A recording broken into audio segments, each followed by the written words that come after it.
A woman wakes up in the middle of the night to what sounds like someone knocking the floorboards under her bed. At first, she's too scared to check, but then she gets a little braver and decides to get up and investigate. And when she shines the light under the bed, she sees the most horrifying thing ever. It was 12:34 a.m., and Clara was awoken from her slumber by what sounded like a knock. She wasn't sure if it had come from the floorboard or from her bed, but she was too scared to check. As she lay there listening, she heard another knock followed by a soft thud. It sounded like someone or something had fallen to the floor and was now trying to make their way out from under her bed.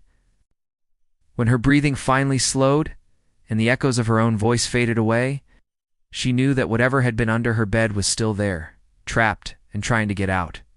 The face from under the bed was hers, but it wasn't her face.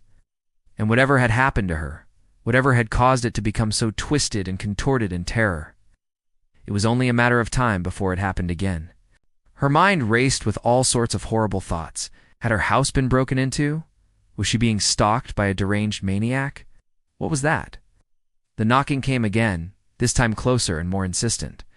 Clara gathered her courage, got out of bed, and walked over to the bed frame. Looked under the bed, but saw nothing. The knocking continued.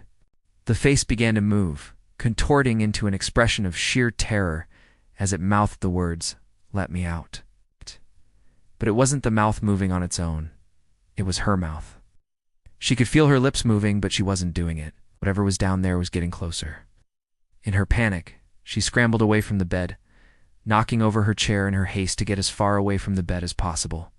As she made her way to the door, she could hear the sound of her own voice echoing in her ears. "Let me out, let me out, let me out." Shh. She could feel her heart pounding in her chest as she reached for the flashlight on her bedside table. The beam was unwavering in its intensity as she shone it under the bed.